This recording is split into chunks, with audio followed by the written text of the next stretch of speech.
Welcome to The Dreamboat. This is where we explore everything to do with dreams. We are sponsored by the DRI, Centre for Dream Studies, and you can find out more about our work in the show notes. You can join us here every fortnight or at one of our dream courses, workshops, or retreats. Thank you for coming on board. So, it's one of those dreams that has probably haunted all of us at some stage. I'm never sure whether it's a dream actually or a nightmare. And I think we've probably all had it at one stage or another, where you wake up running your tongue around your teeth because you make sure they're all there because you've had a dream where your teeth keep falling out. And I know for a lot of people, it can be something that recurs. And so why? We've become more and more intrigued of what this dream is about. Is there something more involved with this dream? And is our psyche actually trying to tell us something about our teeth falling out? Not necessarily the fact that we need to go to the dentist, but you never know. In some cases, that's it. So I'm joined today with my co-host, Rina Malin. And so, Rina, is this a dream that you've ever had? Hello, Laura. Thanks for having me on again. Yes, the teeth dream is right up there with the old dialing the phone dream, where both motifs are the ones that keep coming back over the years. But the loss of teeth is very disturbing. It hits you on every level, not even to mention the whole vanity, the realm of the vanity of running around without any teeth in your mouth is very upsetting. When you've had the dream, have all of your teeth fallen out or just the odd one or two? How's it worked for you? It seems to me it's this thing of suddenly it's like having popcorn kernels in your mouth. It's one at a time, but it just and suddenly they're all just bobbling around in your mouth and being spat out as you speak. And it's like the endless amount of teeth that can come. It just never ends. I don't seem to get past that. And for yourself, Laura, what form does it come in? Yeah, it might have been the wobbly tooth. So real like childhood stuff. And it's like, there's one that's a bit wobbly and it's like, oh my God, it's in my hand. Oh, look, and that one's wobbly and that one's wobbly. And I think back to childhood trauma. I broke a tooth, the second tooth. And so not long after I had it, when I was at school as a primary school kid, and it was the one right in the front. Ooh. So I had this massive crack. But it didn't affect the nerve. And so, but it was always a big sort of, it was a piece of trauma from childhood. And I remember both the pain actually and the thrill of having it crowned when I was in my teens, and the fact that I could smile actually. I didn't realize, in those early sensitive teenage years, what smile, you worried about what you look like anyway. And so it was a big thing for me, and it was a big thing having it crowned. So falling out teeth came with a huge fear factor, I think, of, oh my God, what does this mean? Are all my teeth wobbly? I can feel myself, anybody, I'm wobbling my teeth as I'm talking here. I would like to say that they are not wobbly, and I have a lovely dentist, but it's interesting how this stuff sits deep in the psyche. Well, you've just mentioned something that it's interesting. I was talking about this earlier with my husband, where you've linked it to an actual childhood memory. So it becomes something quite literal. And where it brings you back, I don't have that link in my childhood. So it's just this endlessly helplessness of the endless teeth coming out. But he was saying something similar, because I was asking him, I'm going to do this podcast, so have you had teeth dreams, and tell me what you make of them.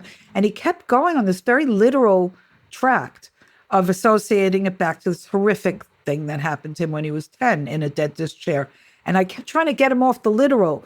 And it was like, no, the literal wasn't. It just connected him to the terror and the helplessness. And so that's what it will always mean for him. This recurring dream of teeth falling out is linked to that helplessness in the chair. Can I just say there is a drill somewhere in the background? I don't know if it's yours. Yes, it's mine. It's the builder next door. Yes, you hear it. It's a teeth drilling sound. Well, this is an all senses and a full sensory experience podcast. Forget your ASMR podcasts. Here is your nightmare. Yes, we can provide dental chair sound effects as part of our. And isn't that interesting? Because I should think for a lot of people, the dentist chair is equated with pain and misery and suffering in some way, if both physical interference in some way. And it's still going strong. I love it. Sorry. Thank you. Thank you for the sound effect, Rina. It's just genius. But is that part of the trauma? Do you think that's part of what the psyche's hanging on to? I wonder, but I think probably people had teeth dreams long before dentists, although we've always had teeth problems. So I don't know which comes first, but it's not hard for me to connect to the absolute vulnerability, the helplessness of that, to just be lying down in a chair with your mouth open and things coming into it. It's just, and teeth possibly coming out. It's very vulnerable. It's a great metaphor for helplessness, isn't it? Yeah. It's interesting because I know a lot of psychologists have sort of, obviously like us, looked at dreams, and it can be associated with anxiety and stress. And for a lot of people, these type of dreams occur or recur during major life changes, which doesn't surprise me, actually. Mm-hmm. What do you make of that, Rina? I immediately think of alchemy, that everything, you have to lose everything before the new can come in. And teeth, again, act as a great metaphor for that, because that's one of your first experiences as a child of real metamorphosis that you can remember. Your teeth falling out and that gap until the new came in. So it's alchemical. You had to live with the old regime of childhood teeth dying and suffering that void until the new teeth came in. So there's something, I immediately go to alchemy on that one, I think. Yeah. You're making me think of sort of other sort of psychodynamic readings around this of people like Melanie Klein or Beyond, which is that imprinted childhood feel of annihilation. And that sort of bits of the body falling off, and the relationship for the child and the body and the sense of self, which is forming in the early months, early years. And that with teeth falling out, that scary loss of self that would have been identified as something intrinsic that was falling out of that sense of self for the child. And that it's a bit like often the notions, the psychiatry of the abyss and of annihilation.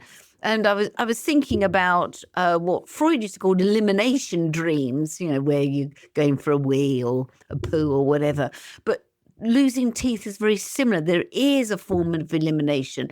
But as I was thinking about it, I was thinking the double meaning of the word elimination, not just the getting rid of, but being got rid of, which is being annihilated, eliminated in some way, is quite an interesting leap that I think sits in the early childhood state that gets revisited with the teeth falling out dreams. Well, the teeth is the material symbol for the changes of these big, huge cycles in the human experience.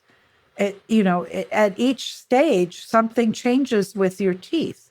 So it does stand in for an incredible metaphor. And it just occurred to me, with you were linking it to a metaphor for self. Your first teeth coming in, that's the great pain that you have no language to communicate to your caretakers with. An infant teething is a huge experience for both mother, father, and baby of trying to connect to each other, to soothe a child through that painful birth of the teeth. And then come the loss of it. So, the loss and the elimination of that very early childhood stage, coming into, latency, coming into the next stage of life. And then, of course, the last stage of life, which is losing your teeth again, or trying to maintain them as best as you can for all you can. And so it is this alchemical, this elimination. It's an elimination of a stage of life. And that's very vulnerable making. It's very frightening. It's very threatening. But it's it's not going anywhere. It's happening, whether you sign up for it or not. It's happening. Yeah, you're talking about that made me think also about the notion of teeth as power. And I was thinking of the big American smile, how it's all sort of very, powerful to have these big, white, shiny teeth. And I was thinking the associations we have with teeth are fascinating. For a baby, it is their first weapon. They can bite. You could bite the breast if you wanted to. And a lot of mums will know that moment. Well, that is the weaning moment. It is. Exactly. It was mine. And so there's something about power as well in the bite, that a child senses that it can bite back. And there's a lot hidden in that statement. So if you haven't got the teeth, you have a loss of power. You can't bite back anymore. And I think that's quite intrinsic to this in some way. Well, you've just blown my mind. I've never thought of that before. That is literally the only weapon that an infant has in its arsenal. It has the shriek of its cry. It has the melting effect of the smell of its head and the look in its eyes. And then it's got, for the ultimate weapon, it's the teeth. And I have to say, that is the moment of weaning. I remember when my firstborn, I thought I would, how do you ever wean a child? This is the most amazing experience. It's, it'll go on forever. And you know that it can't. And everybody tells you there'll come a moment. And it was, if you can bite me that hard,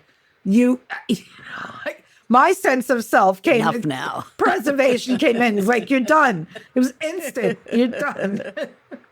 So the teeth are a powerful symbol of survival and strength and what else, that when you have nothing else, at least you have your bite.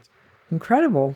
Exactly. And there's something about, I remember there was a poet, I think it was Edward Thomas, an English First World War poet, who used to say, I want to be able to bite into the day, to bite the core of the day. I think that was how, and there's something very powerful about that sort of, it's about not just control, but savoring as well. That there's something that you eat it. And without teeth, how are you going to eat that? How are you going to take it in?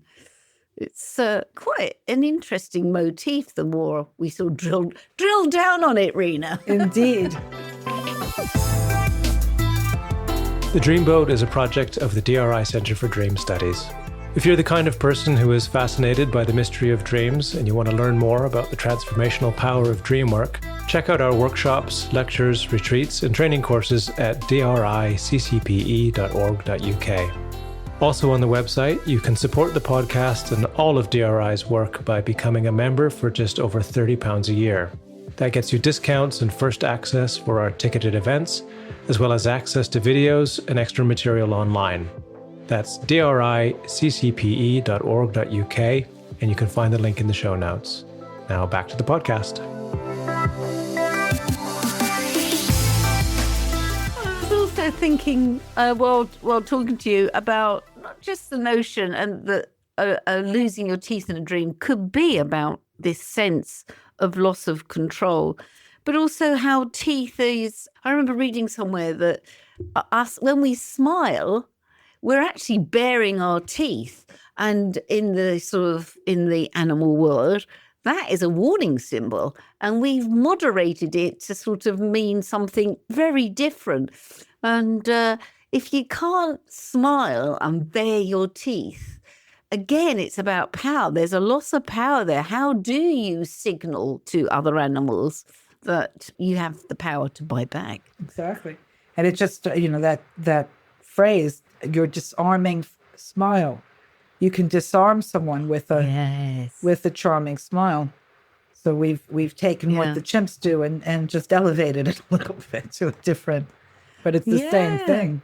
It's interesting. I was thinking while I was saying this, I was thinking about my dog, who has learned when he wants something that he tries to smile like you. He has this little sort of, you just see the little teeth showing. It's not, I know when he's baring his teeth, it's very different. So he has adapted and learned socially in the human world. This is a powerful thing. Well, he's got those mirror neurons firing, and you must be smiling at him a little bit every time you give him a little treat. And the mirroring is working. Yeah, but it's fascinating, isn't it? That, even animals can learn and adapt in the way that humans have to change the baring of the teeth to something that this is not a full baring of the teeth, but actually this is a smile and this is just a little amount of teeth. But it's amazing how that's evolved, I think.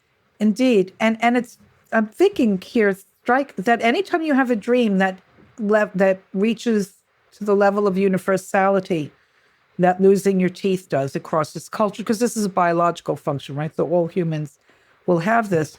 And so it goes across everything, and that it consistently arrives at the same meaning, this sense of a loss of control, a loss of power. Like anything that's happening that universal is a very interesting conduit key into unlocking what is the human condition, what is the human experience. And that is one of them, is these stages of receiving teeth, losing teeth, taking care of teeth, and what it means to lose them all at once, prematurely, out of your control, is will connect you very quickly to a feeling that maybe the psyche is trying to contend with. I'm intrigued now we're talking about it, when my dreams of losing teeth actually stopped. I haven't had the dream for years, possibly 20 years. And I was wondering I stopped having those dreams when I entered therapy and started training to be a psychotherapist. I don't know. I'm just intrigued what stopped the process of it being not a regular dream, but one that would crop up probably once a year. Well, when you link it to that, it makes me, think of that endeavor that we're all in. It's not to change the fact that we feel things. It's not to change history or to remake ourselves. It's to come into better relationship with the facts of the human condition. And so being presented over and over again with a dream of loss of control through losing of teeth is bringing you into relationship with the truth of those changes. So if you're making a connection to, once you kind of took control, if you will, or started engaging with your inner life, these things aren't as frightening anymore. So they don't have to come through as the messaging. Yes, all parts of us die, all parts of us reborn over and over in this transformative cycle. Yeah, back to control and so forth. If you had a client that turned up with this dream, what would you do, Rina? How would you work with it? I just, as usual, starting with the associations that, what associations they make of it. If there was something going on, percolating in their life that was asking for big change, or something was under threat, I might hold that in the back of my mind. I wouldn't suggest it, but I would hold it and wonder if there was any link, but through the associations, drawing them out in the client. And then if the dream felt significant, to go into the dream and work with the feelings that arise as the teeth are being lost, and what is being encountered in that loss. Something around that, I think. Where would you go, Laura? How would you? Yeah, I like that. I love that as an idea, because I was thinking to myself, well, if you lose your front teeth, is that a different emotion? Has that got different associations than if you lose, say, your canines? Or, for those who can't see the video of this, I'm pointing to my canines. Yes, or what and would it lovely be like they to are. lose your... All the better to bite you with. Yes. But I was thinking also, your back teeth, your wisdom teeth. Now, that would be an interesting thing to work with. And so that different teeth have probably got different associations with them. So it'd be quite interesting if you were working with a client to actually establish where the teeth are and what they associate with those particular teeth. Because we have instant different images for all of them, don't we? And it is the center of the body where we hold a lot and process a lot of tension, because, a very big symptom of tension is grinding the teeth at night, which of course wear down the teeth and can lead you to losing your teeth. So it's a fairly serious thing, but it's so unconscious. They can't treat it. They can't get you to stop grinding the teeth. The best they can do is give you barriers to start wearing so you don't grind down the teeth. So there's something straight away. There's an energy there that's held in the jaw that's trying to process tension and strife that's being held in the body. So it's a nice signal if your client comes in with these kind of dreams that something is trying to be processed in the psyche, probably around loss, something to do with power and something to do with loss. I was also thinking about, obviously, the mouth. It's about communication, being, the verbal world. And what that means is the inability to speak properly, whether one loses the power of communication, if we carry on with the power theme, and just not being heard. Just not being able to express yourself. I wonder how much of that sits in the teeth loss dream for all of us, not just obviously clients, And I think that'd be an interesting question to ask oneself that night or the day, if you wake up and you've had that dream, to just run through your life. Are you being blocked somewhere? Are you not able to express yourself or say what you want to say? Are you being silenced by something or someone? I think these are really interesting questions to start asking yourself. There's me silencing Rina there. Yeah, it's pretty hard to silence me. So it's when it happens, it means you've intrigued me because you've got me thinking. I don't have an automatic response to what you said. I'm like, oh, that's interesting. Well, it is, isn't it? And I think that's something it would be really interesting to stand in a mirror for all of us actually and say, actually, this tooth means this. This is this. And see what emotions we have with each different teeth. It's I was thinking with my canines, if I can't find a pair of scissors, it's always my canines that I use to break the sellotape off with. Probably not such a good thing for my canines, but so they really are incisors. And I was thinking with the word incisor, they're the bit it's that bit that sort of bites into things. It's the curious bit, the incisor. It makes a dent and it makes a hole in things. And that's got a lot of power around that as a concept. Well, now you're getting into Dracula territory and it's getting a little sexy the way you're talking about it. Well, that is interesting, isn't it? I completely forgot about the Dracula connotations. Yeah. Mm-hmm. Yeah, because that is, what would you say sits in all of that, the Dracula, but sort of teeth as such? Well, it is that, now I'm just riffing, it's that complete possession, submitting yourself to complete possession by another through penetration. It's a piercing right into your life source, right into your bloodline. And, I'm going to suck your blood. I'm going to literally drink your life force. I'm going to imbibe you in and make you mine. You will be completely subsumed to me. And it's a complete descent into the shadow. So it's very powerful liminal space, threshold, invitation through the teeth to come into the shadowlands. So it's very eroticized. It's nice. Very erotic. Sounds inviting, huh? Oh, well, that's really intriguing, isn't it? Because again, indirectly, there's a loss of power to Dracula. Yes. You're being subsumed. You're being eaten and killed, and you're being taken to as you say, into the shadow, into the dark land. So, with I'm not necessarily if you have a Dracula sort of teeth-orientated dream, but the loss of teeth, again, back to that sense of loss of control. I'm really going down that route now. I think there's something about being blocked in some way that the teeth dream possibly represents for me. Yeah, because where would Dracula be without his teeth? He'd have nothing. So I'd just be another man in a coffin. Yeah. So, yeah.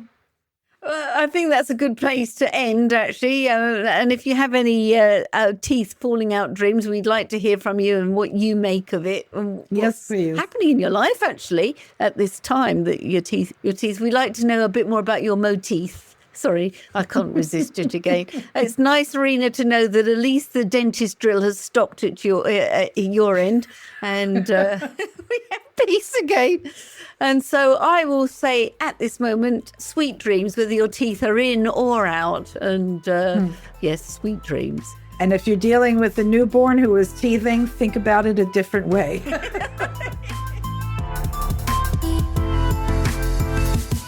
So thank you for joining us for this week's episode.